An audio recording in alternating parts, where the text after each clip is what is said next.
that are not here this evening, but who will listen to this later. This is an interview with Erin Reading, who's the co-founder of the Port Townsend Psychedelic Society. And welcome, Erin. And this interview will also appear on the podcast Strong Women in Psychedelic Politics, which highlights women in the psychedelic arena who are part of all kinds of psychedelic organizations that are bringing plant medicine to the people.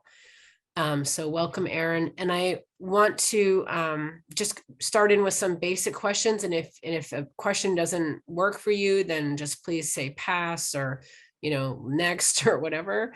But, I don't know Erin that well. I have met her a few times and have always been impressed by her, just her aura, the sense I get from her, but I can't, say with certainty that I know Erin, but she's doing such valuable work out there in the plant medicine arena. And I really want to shine a light on the hard work that she's done and that she continues to do, and what she's building with her hard work. So just feel free to share whatever you feel comfortable sharing, but I'm really curious about the beginnings of what led Erin Reading to be Erin Reading, like what kind of upbringing you might have had, what kind of connections with nature that led you to your career with the Forest Service is my recollection, but clearly you've had this connection with nature, like as a living, breathing entity or friend or something that you care about having stewardship for.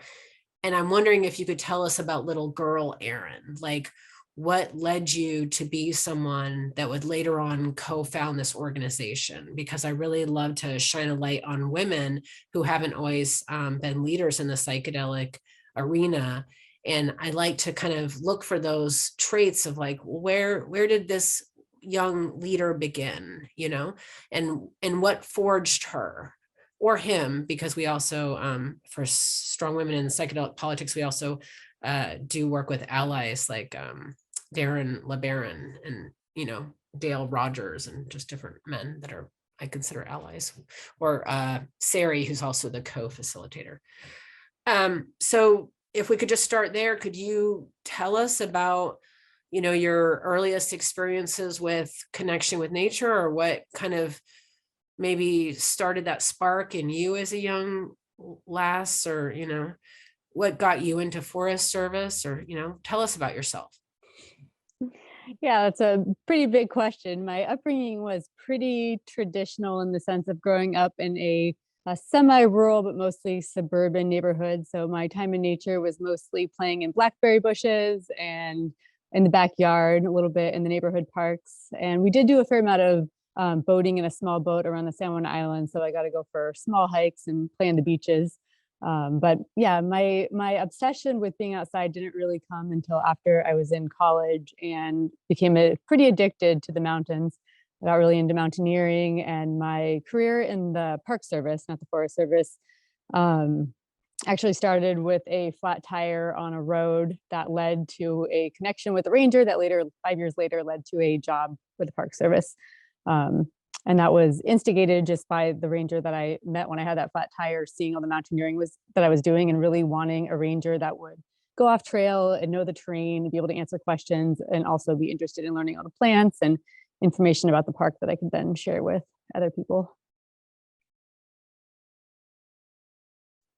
And somewhere along the line, Erin, you must have had some kind of leadership abilities that kind of showed some of your ability to lead that would, come later in your life. But as far as like when you were younger, was there some part of you that kind of marched to a different drummer or took a path less traveled? It sounds like this part about seeking out terrain that was like off the path seems very symbolic, just that imagery.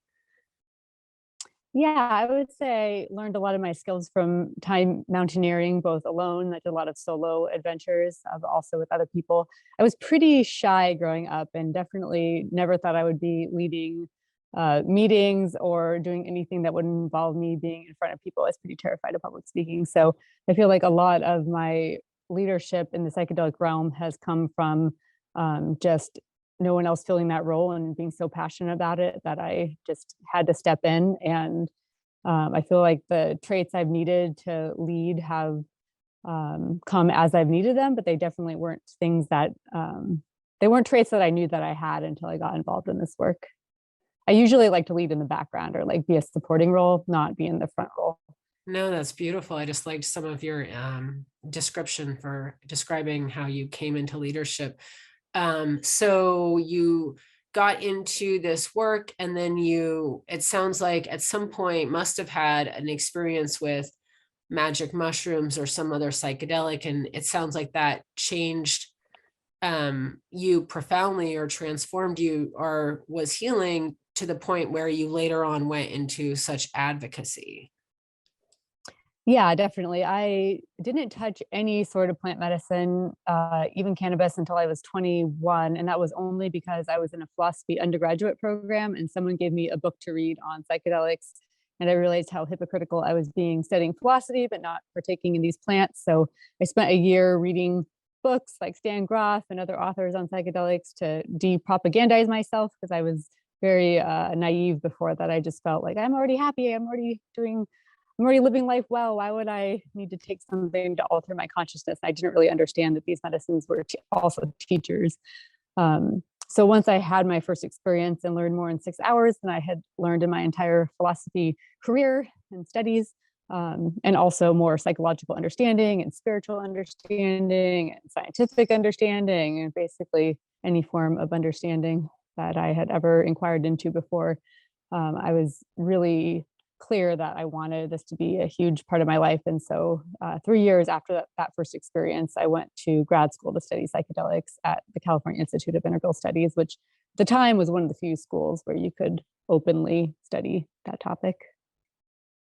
And so did you finish a degree there? I wasn't aware that you had a degree from there.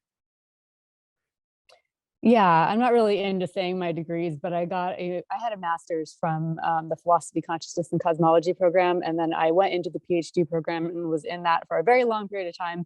But I basically studied philosophy so long that I couldn't even write a sentence anymore. And the stuff I was writing about was definitely not specific enough to be dissertation material, even though I tried for many years. And eventually I felt like what I was writing about was happening in my life, and I just couldn't do it justice in words. I feel like a poet other than me could probably write what I was trying to write in way less words. So I left the PhD program, and now I'm just focusing on activism and community and education and more applied areas of my life.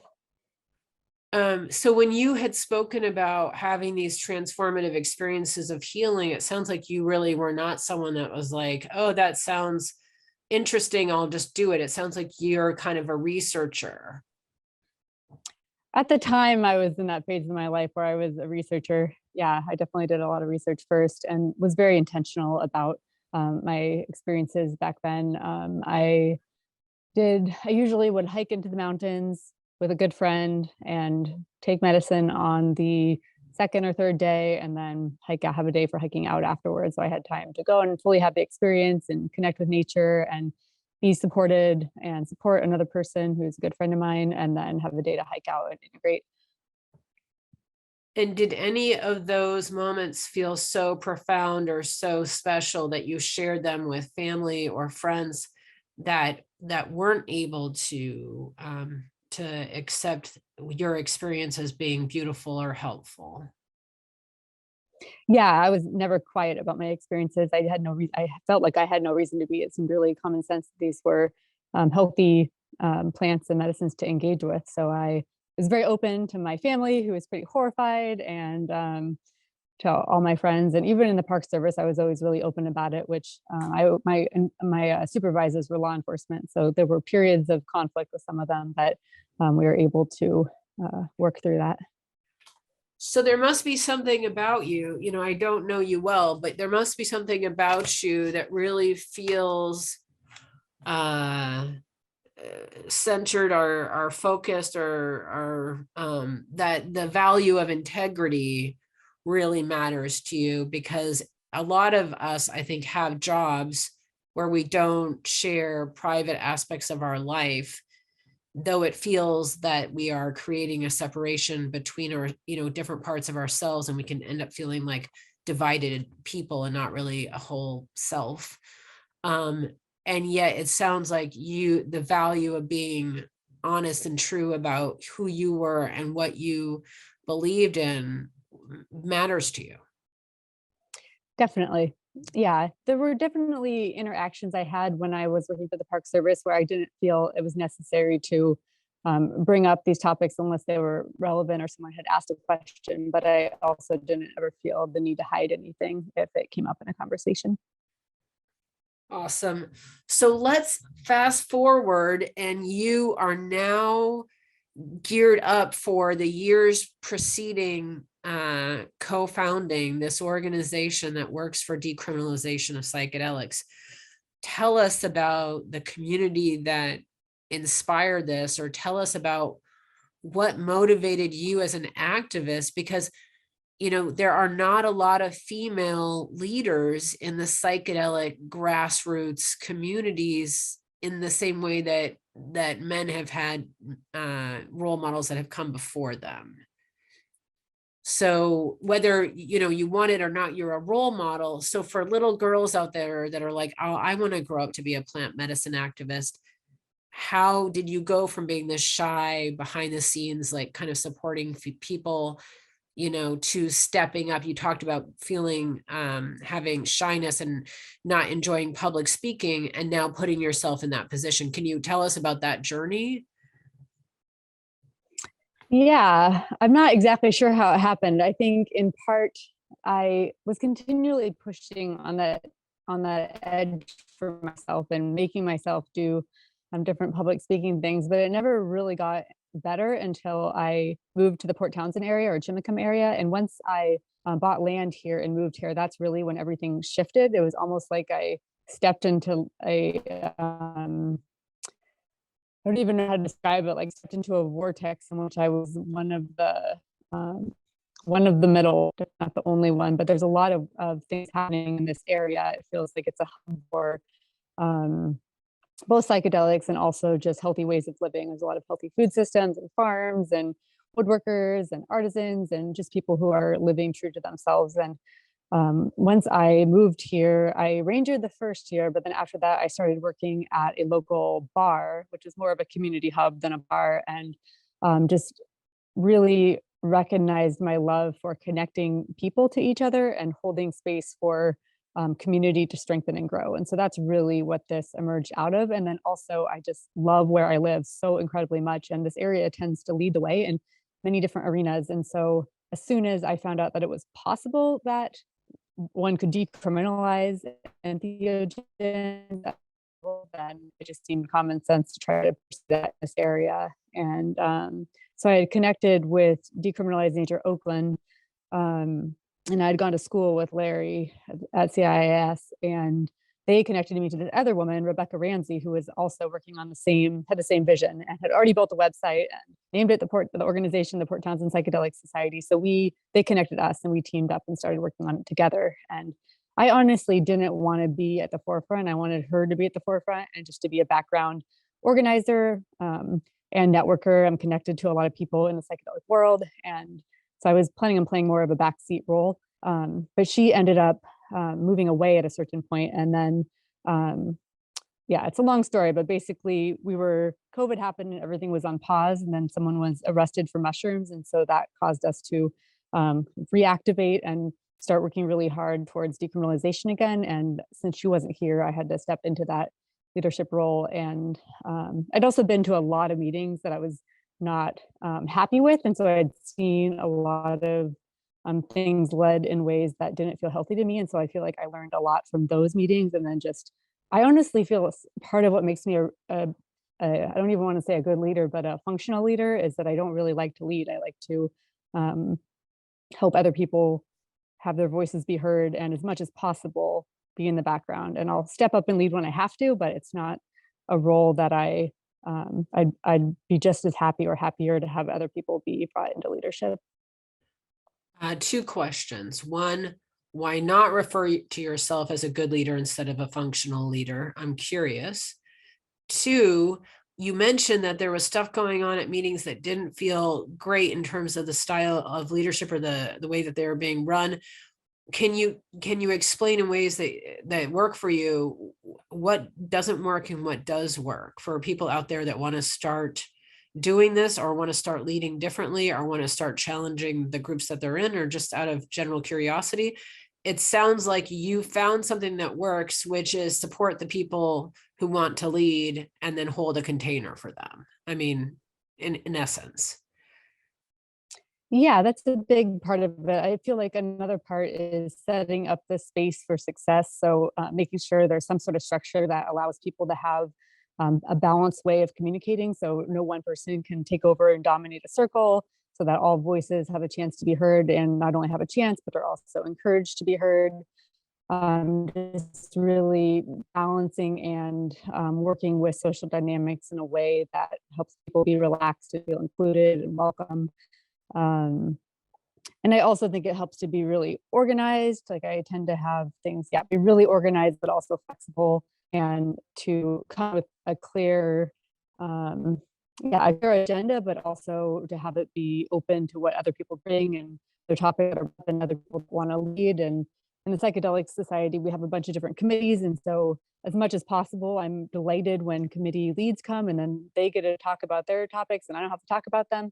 Um, yeah, and I also feel like we're in a phase with the Psychedelic Society that I don't like. We're in this pattern where we're getting really big, and I feel like we're going through this shift where there's going to be more people stepping up into leadership, and me getting to step back more. And I haven't had time to help that happen yet, and just because I've been working so much that I also guide in the summer, and now this winter, I'm really looking forward to, yeah, empowering a lot of other people to step into leadership roles.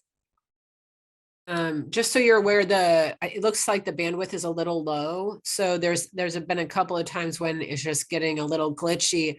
And just because of the podcast, we can make it a little bit better. But if there's any way to increase the reception or whatever, that would be great. But there may not be, and we just deal with it. So one thing that you were talking about, it sounds like, have you utilized like traditional hierarchical structures in your organization? I'm curious. Or do you feel like, because at one point with like the decrim nature work that I did, I felt like our ideal was like an inner circle and then an outer circle of elders that kind of held us accountable, but it wasn't necessarily one person. And so I'm just wondering if you guys do like traditional voting, if there's like a traditional hierarchy, like a president and a secretary and all this. And or if there's like more feminine, fluid, elder based, methods for decision making or and I'm also curious about diversity. I got married in Port Townsend. It's like one of the few, if only, I think, vortex spots in the Washington state. It seems like a very holy and special place to me. I mean, I chose to get married there for a reason. But it also seems very Caucasian. And I'm just wondering, do you see much diversity out there? Because that's just my impression, and I'm not from there. Yeah, it's a pretty it's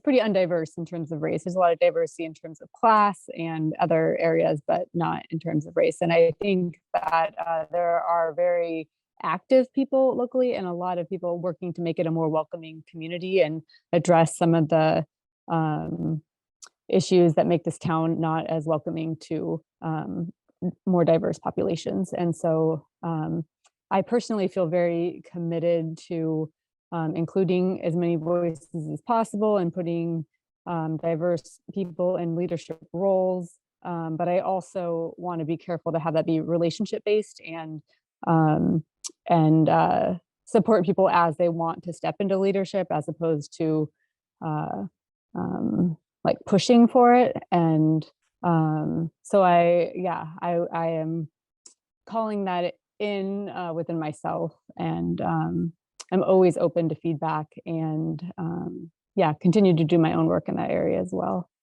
So that seems very hard for me. Like it's another level when you're leading because you're checking back in with yourself and you're like, oh, am I being really bossy or am I being really pushy? Like there's a part of what you said that resonated with me in terms of, am I trying to get this person into this position because they want to be in this position or because I want them in this position? And you mentioned something about then going and doing, kind of checking back in with yourself and holding yourself accountable. For me, this is just my impression, and I'm just wondering if it makes you think of anything or if you relate in any way. But for me, it feels like two layers. Like you're doing that inner work for yourself, but then you're going out there to the greater world and communicating with the greater world and setting your expectations or setting your own boundaries or delivering your own perspective and then taking in others' perspectives, right? Which can be overwhelming. Like I'm an introvert and an empath, and I get very overwhelmed with, hearing like 100 different opinions. And then taking those opinions and those perspectives then back to your, core and sitting with your higher power or whatever connection you have with, the greater network of, energy in this universe. And then doing your work and gestating or whatever, and then going back out again and rebirthing yourself or rebirthing your gesture of love to the greater world, like that can be energy zapping, but it just seems to require a different level of self-awareness because you're now taking on the accountability for, wow, I'm setting a standard, or I'm playing a role model here, or I'm impacting how others see this issue or something. And I'm just wondering, how do you deal with the pressure? Yeah, I mean, I feel like the pressure comes from a lot of different areas, and that is definitely one of them. And then just holding the organization. I do feel like at this point in the organization, I'm like the main organizer and the main hub, and I'm really craving more people to be core leadership members to help make decisions. I don't, to go back to your earlier question about how we make decisions, it's mostly me talking to a lot of people within the society, checking in with people, and it's a lot of one-on-one or having conversations in the meetings. Um, we're not, I don't necessarily feel like there's a lot of big decisions we've had to make. And honestly, there's no particular structure that we're ascribing to. I think we're just winging it as we go and doing our best and checking in with each other. And I know I'm always extraordinarily welcoming of feedback. Like for me to feel relaxed is to know that people will let me know if I'm ever out of alignment, like trusting that people will give me that feedback. And I would love if we had a circle of elders around us. I feel like we have a lot of community, and but yeah, there isn't like that specific way of having a circle of elders around a circle or any real structure other than being a hopefully healthy and responsive mycelial network. And I guess part of, to respond to your question about the pressure, I don't always do a good job dealing with it. Sometimes I feel like I like push and push and push and then kind of collapse. I'm seeking new ways, and I feel like the main way is, first of all, letting go of this sense of urgency and this need to like make things happen immediately, especially decriminalization. And I feel like my main approach to everything is just it's relationship building. So it's one conversation at a time, and or one meeting at a time, and it's all about making sure that whatever space we're holding would.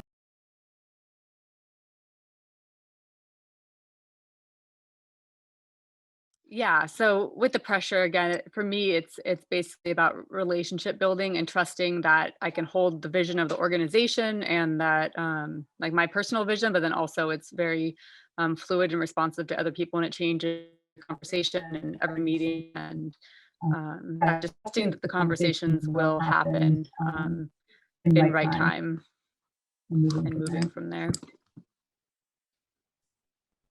There was some things that you were sharing that were very surprising to me, I suppose. And that's why I find it's so interesting to do this interview because I made certain assumptions, and it's just like delightful. Like there's a little like cry of like surprise and happiness inside me that that you guys don't have a lot of rigmarole, and it's just kind of like you're leading the ship, but everyone on the ship gets to kind of weigh in on like, well, where are we going in this ship? And this is how they feel about the captain, you know? Because that's very similar to our structure, which basically we do have a board for both organizations that I run, but generally it's everyone who shows up in the meeting weekly kind of making those decisions of like the day to day and giving feedback if it doesn't work for them. And for me, it is such a pleasure when people go off and do their own thing and then come back and are like, oh, well, we had a meeting and we decided this. And it may not be something that I'm particularly like pleased to hear the results of, like, oh, really? You guys decided to go there with that? Like, oh, interesting. But I think it's cool to accept like that. Well, that's where they got. That's where, you know, that's where they felt led. And so I just love the idea that there isn't all of this like serious, like we're a pragmatic organization and we're taking our meeting notes and we're, you know, here's the president. And then if the president's not here, then the secretary, and if not the secretary, then, you know, the stand-in secretary. And I just think a lot gets like lost in that process. So anyway, could we move towards your strong feelings, which I can relate to, or I can sympathize with, but I'm also curious. There's a lot of feedback, but there was something today where I was thinking to myself about this interview, and I was thinking like, oh, well, I wonder if Sally over in Walla Walla that doesn't want to do psilocybin unless it's like legal has just as much of a right to do it as the person who wants to do it naturally and without the government in their face regulating or telling them to do anything. And if we are pitted against one another, and it's not like I'm on one side because I support it all, but I'm just wondering, you know, what if that's the where people get hung up is who gets to have access to the medicine first, when Sally and Bob, who wants to do it naturally from nature now and doesn't want anyone to regulate nature, maybe they both have a right to it now simultaneously, you know, and maybe what you believe is an initiative or a bill that would allow for both to exist simultaneously along with religious use. So could you break it down for like the viewer who's not super savvy to decriminalization and legalization, why you would take the position you take, and explain as long as you want to about that? Yeah, I'm definitely an advocate for decriminalization. Does that sound okay? Okay. It's repeating to me, but It's still echoing. I'm wondering if one of your things could be muted. yeah. Okay, I think it's working now. Okay, so yeah, decriminalization. I am not against legalization if it happens at the same time as decriminalization or decrim happens first. I am against any legalization bill or initiative or anything passing that doesn't also include decrim at the same time. My main fear is that once people are profiting or have control, or there's any sort of movement like happened with cannabis, that it will be very hard to backpedal to allowing people to have access and the right to grow, gift, gather, facilitate, use. I don't trust that once legalization has that, there would be easy to advocate for or to achieve. And so while I am not against legalization, yeah, I'm definitely against it without decrim being included. Do you find that there's a lot of crossover? Like you have Republicans, you have libertarians, you have Democrats, like do you have lots of different people in your organization? Because maybe people maybe just aren't aware that the issue of decriminalization appeals to lots of different political groups.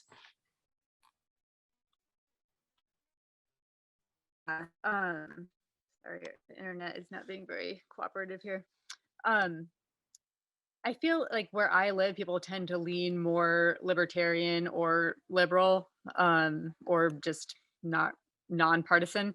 Um, and we honestly haven't received any resistance to decriminalization. Like with all the meetings we spoke at for decriminalization at the city level and the county level, not a single person spoke against what we were advocating for. So, and all the people that I personally know that are either Republican or liberal, they support decriminalization. They don't think the government should be telling them what to do with their bodies. They want vets to have access to medicines. Yeah, it's really not a partisan issue as far as I've experienced in this area. Yeah, I just gave a presentation for the Rotary Club yesterday, and they were all super receptive and open and supportive. And pretty much anywhere I've gone where I've expected resistance, I haven't received any. It's been really wonderful. But we also have been working since 2000. Right. The sound cut out for a minute. Could you tell the audience what you've accomplished, not you, but what your organization has accomplished in the last 2 years? You just mentioned all the hard work. But as far as like what you've accomplished, as far as decriminalization and how you went about that, that would be helpful.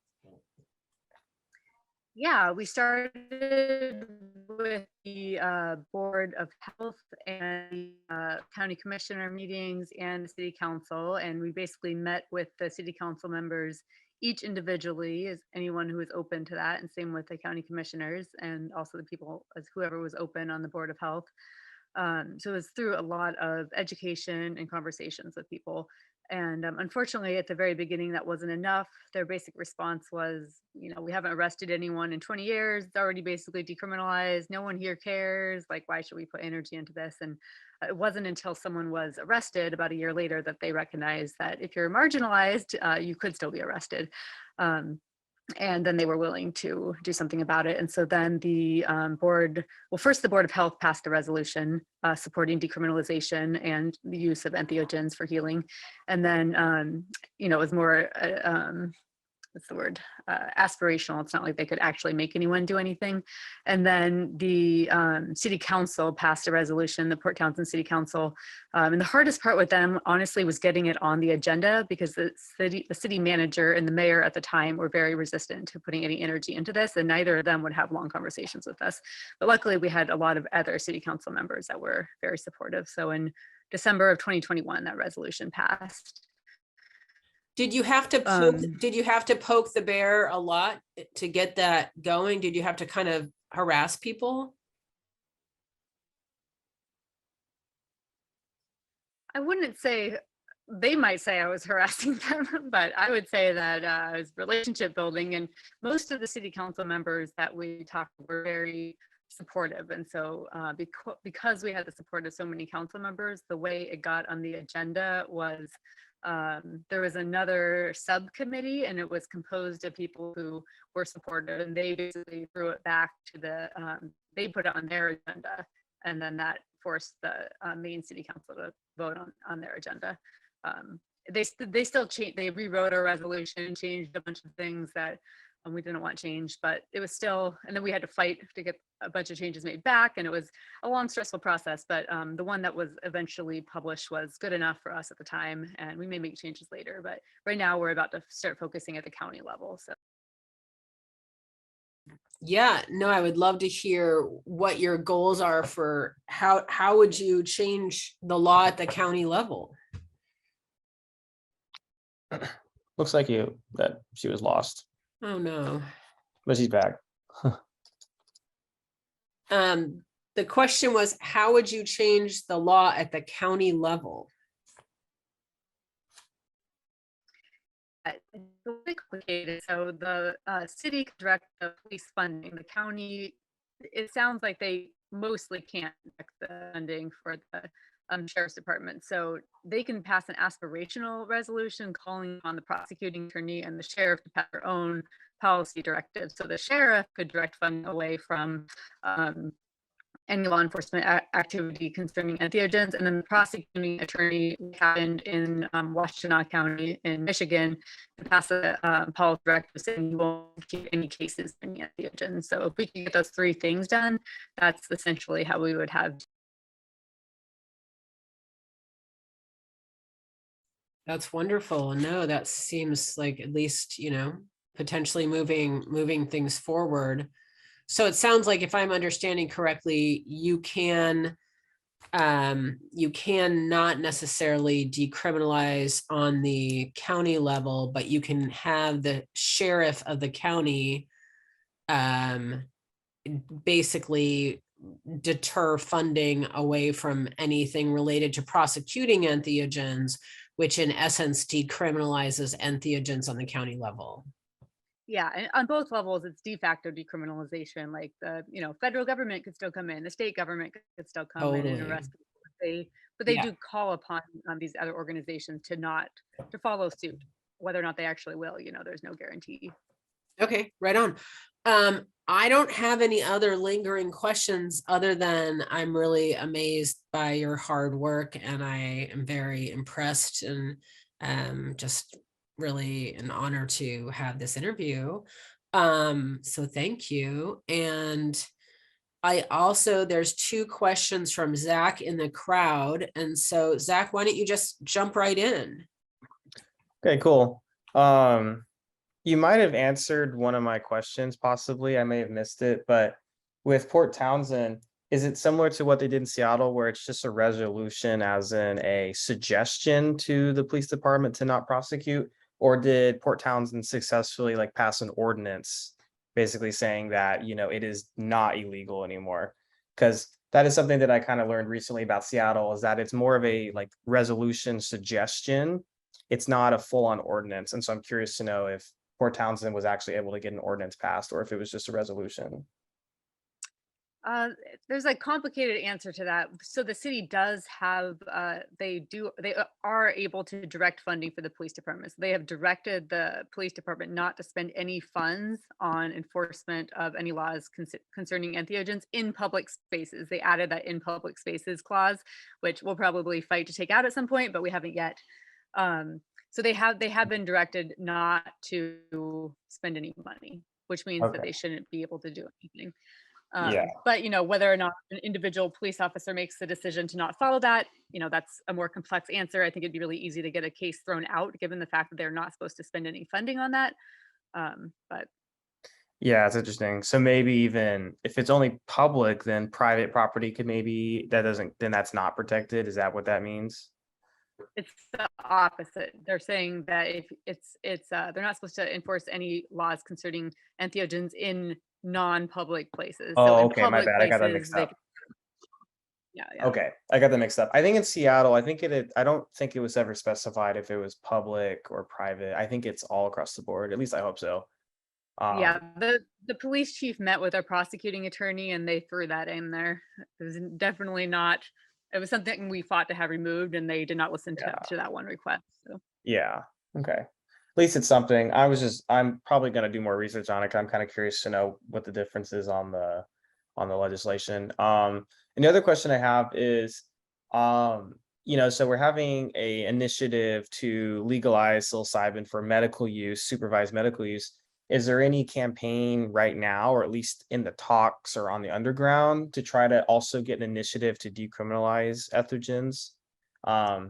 Because I would 100% volunteer and get behind a statewide initiative to decriminalize, so people can actually grow or trade on their own or consume at the whole state level. And so I was curious to know if there's any talk about doing that, because I could see that being something that would be successful. yeah, there's an organization that I'm also part of called reachwa.org, or reachwa, REA. It's the Responsible Entheogen Access and Healing Community Healing Coalition. And so we're aiming in a non-rushed way to put an initiative in the ballot for 2024 for decrim, and just for DMT containing plants like ayahuasca, psilocybin mushrooms, and San Pedro cactus. Yeah. As a starting. Okay, cool. So only like maybe 4 of them, I think I heard you say?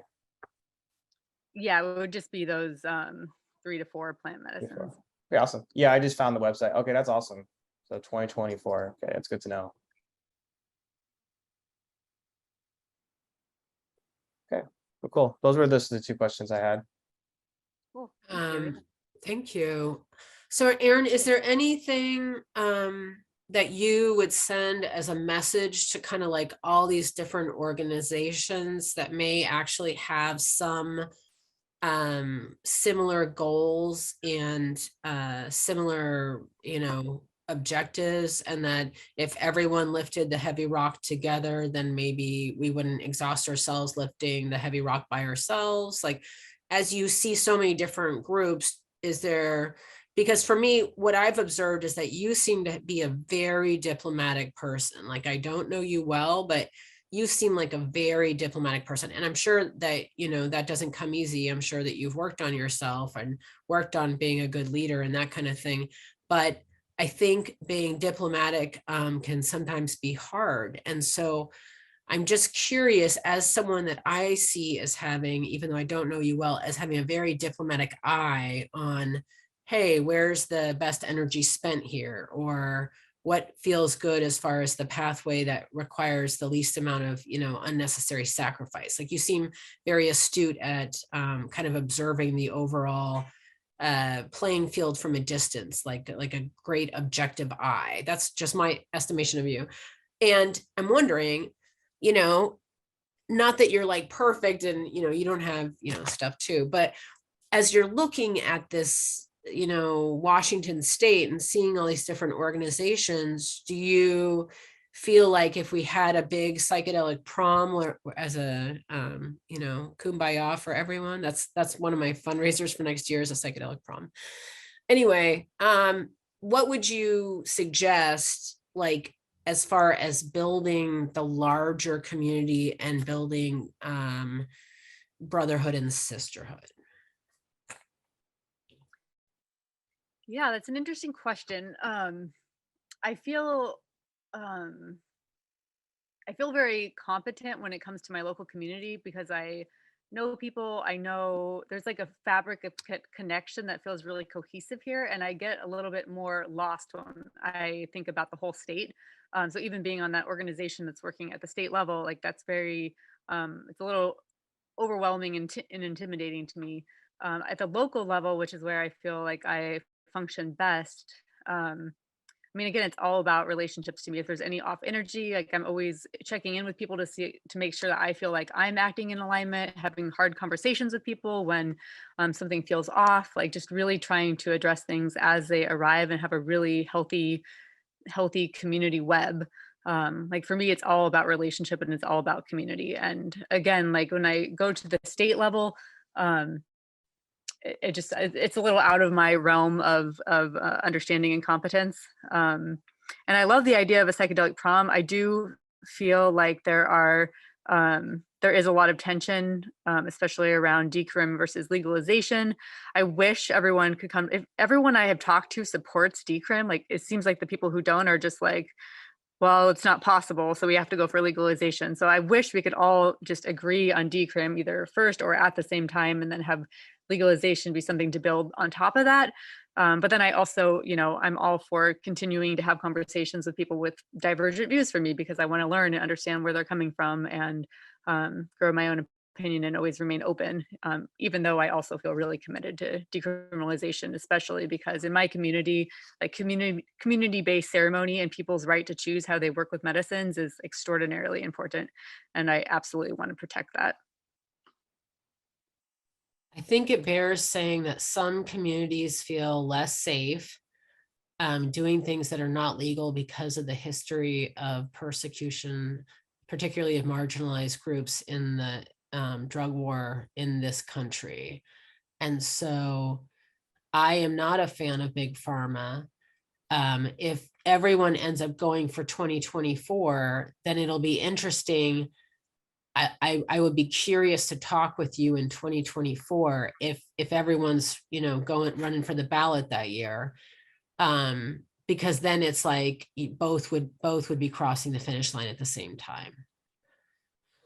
So I feel like we lose when we are pitted against one another. And if we could bond together, maybe I just wish there was like a psychedelic congress. I wish there was for me, I see you as the leader of a town. Like for me, you'd be the perfect, like, mayor of a town. And I start to wonder sometimes what if people start creating with these movements, real energy around new communities and new ways of being.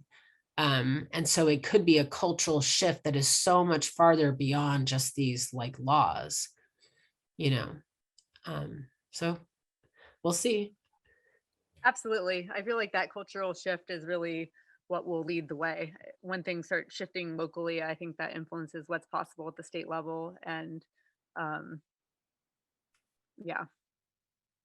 Yeah, well, thank you. I'm so grateful and pleased. This has been a great interview. And Zach, unless you have something to add, I'm probably gonna say goodnight, but yeah, I don't have anything else. Okay. Okay, well, the best to you, Erin, and you're welcome to do stuff with us anytime or partner with us anytime, either Entheo, which is separate and distinct from Adapt, or Adapt, but. Yeah, I appreciate you reaching out, and I appreciate the interview and the conversation. Yeah, let's definitely stay in relationship about it all. And in 2024, maybe we can make sure that for doing different initiatives that they're compatible. So if they both pass, they don't cancel each other out or anything. Yeah, well, what's interesting is if you research 1886, it actually has a clause, if you really look at it with some legal tools, that allows for ceremonial or like religious use. And so the back door was kind of left open in that regard. I'm not sure if you were aware of that. I just wanted to share. Yeah, I just don't think it should. I think people can choose how they want to work with plants however they want, whether it's considered ceremonial or spiritual or personal or in celebration, which can also be healing. So I really want to empower people with education, not with rules and regulations, even though that's great an option if someone wants that pathway. Yeah. Well, hopefully we can get it all. I mean, the biggest challenge is just trying to get everything on the ballot. So that's kind of, I think once after the sit-in, that has to be our biggest strategy, because it's been very difficult for most initiatives from past maybe 4 or 5 years to even get on the ballot, because it's just so expensive and there's so many bureaucratic bullshit and rules. So that's something that we're all going to have to work together on to actually get these initiatives to qualify. Because I know, I'm very confident the voters will pass it. The data proves it. Oregon has proved it. So. No, I hear you. Okay. Have a good night, you guys. Okay. Thanks. Bye. Thank you so much.